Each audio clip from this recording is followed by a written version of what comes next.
Good evening, everybody. Grace and Henri continue to be threats to Mexico and New York this weekend. We're going to get up to them in just a moment. First, an update on where we are in the season. Anna, Bill, Claudette, Danny, Elsa, Fred, Grace, and Henri. So we've had 8 systems so far this season. That is way ahead of a normal schedule by several storms. Okay, here's Grace. Here's Henri. We're going to begin with Onree. This storm has been frustratingly slow to develop.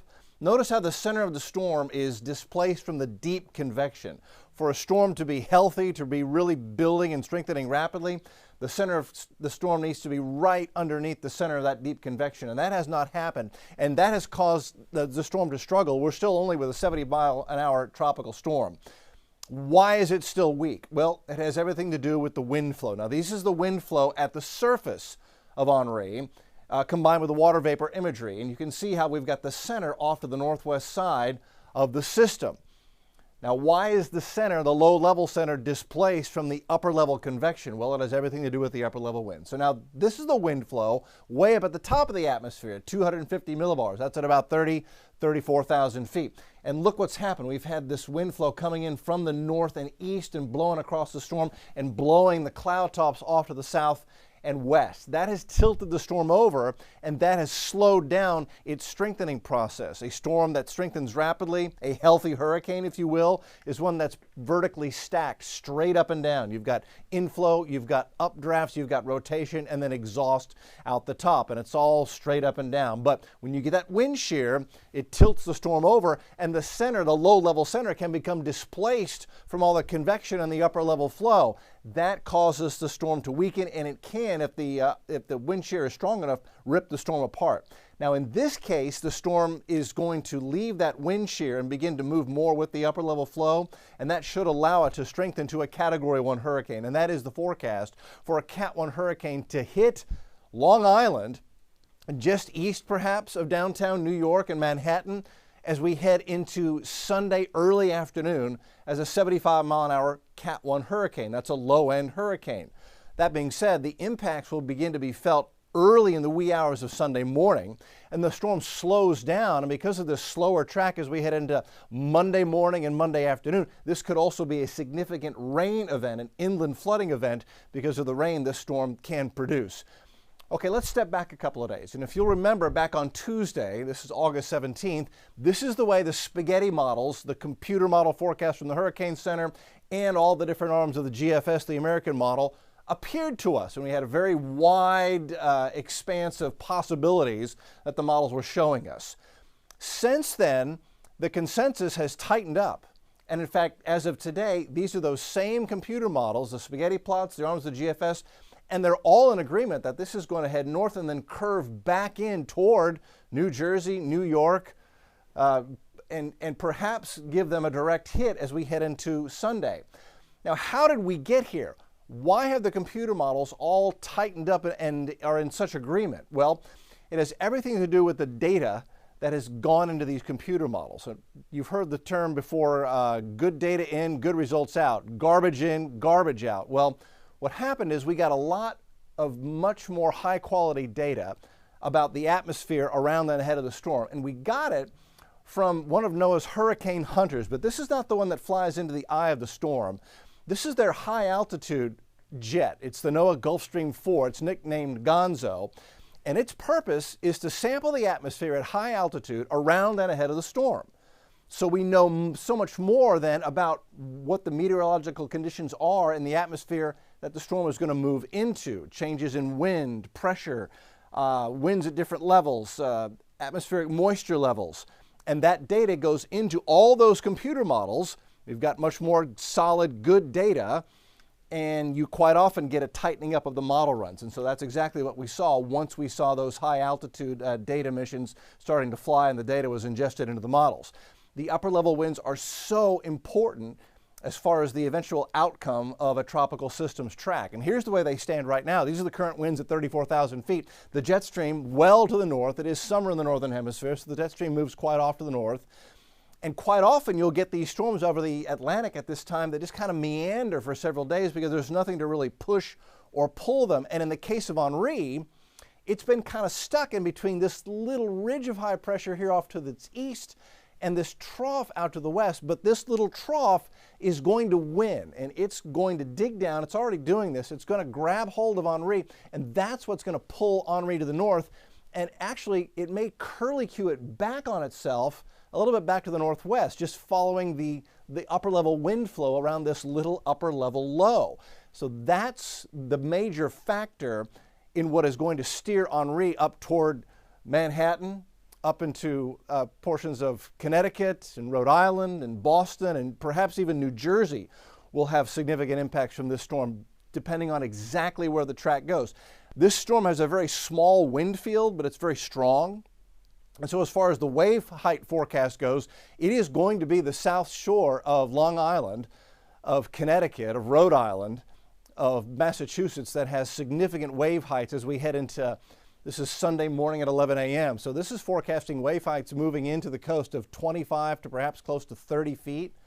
On the right-hand side of the storm, that's the strong or dirty side of a hurricane, the right-hand side to motion. That's where you've got the onshore flow, and so it pushes most of the wave action there. So that's a significant storm surge threat. As it moves in, then you notice the wave height action very quickly falls off as we head into late Sunday night and early the wee hours of Monday morning. Let's take a look at the wind streamline. So this is interesting, and this will be a significant player as well. As the storm approaches, even when it's maybe 100 miles or more south of Long Island, this is Sunday 3:30 a.m., the wind flow around Onree is going to begin to push water into Long Island Sound, and that will begin to raise the water level in Long Island Sound. You've got a surge threat in here on the coast of Connecticut and the northern coast of Long Island, and probably will pile up down here in the financial district down near Manhattan. So there will be some coastal areas that see some high water. At this point, Sunday morning, you've got maximum inflow into the bay, the Sound, and so there could be significant sea level rises here inside Long Island Sound. 3-5 feet or more is possible with this Cat 1 storm. And then as we move into Sunday afternoon, the winds will shift direction and hopefully begin to blow some of that water out of the Sound. Notice going into Monday morning, the storm still hasn't moved much. It's going to slow down. That means it's a significant inland flood threat as the storm doesn't move much through the entire day on Monday. And so not only Connecticut, but getting into Massachusetts, even New Hampshire and Vermont could see significant rain totals. And as we take a quick glance at Sunday's flood potential, you can see it is significant across portions of Connecticut and moving into Massachusetts at a minimum. What about the wind? So I find this part very interesting. So you're seeing here, that's the National Hurricane Center forecast. That wind profile, that's the center of the storm, says the GFS model, the American model. So I've got the two models combined here. And it's just as likely statistically that the center of this hurricane will pass on the west side of the cone as it could pass on the east side of the cone. That's why I left this computer model run in here. And specifically, this is an IBM graph, high resolution 3-kilometer model. But I wanted to show this to you because something really fascinating happens. If the IBM model verifies instead of the center of the forecast cone, watch what happens to the winds in New York proper. So there's the eye of the hurricane, 50-mile-an-hour winds in downtown New York City. And the eye then is forecast to move right over the top of New York and Manhattan, and that would drop your winds for a brief moment down to almost nothing. You'd be in the eye of the hurricane. And then as that eye moves out, winds very quickly back up, coming out of the opposite direction. Clearly you can see that very small shifts in the eventual forecast track outcome will have very significant changes in the sensible weather that you feel, whether you're on the west side of Long Island in New York and Manhattan, or you're in Newport where the winds could be much lighter if the storm moves on the west side of the cone, or your winds could be much stronger if the eventual track is on the east side of that forecast cone. It's not called the cone of uncertainty for nothing.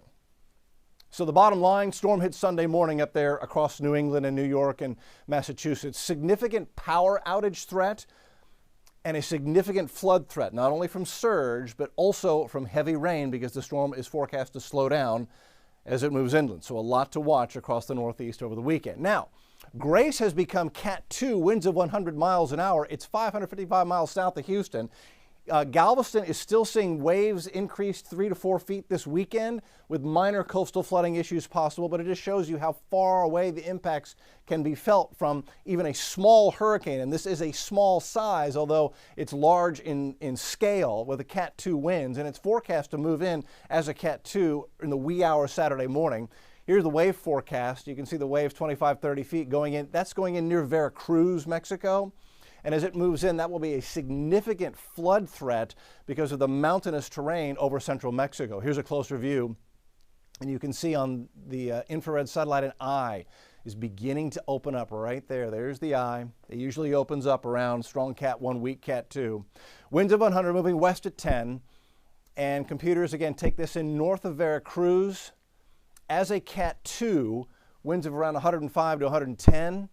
And then inland, it weakens rapidly as we head into Saturday night and Sunday morning. But the mountainous terrain here will wring out the moisture, and that is a significant flash flood threat. You could see 10, 15, 20 inches of rain in the higher elevations of central Mexico over the weekend.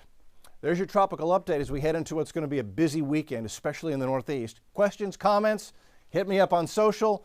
We'll see you next time for another update.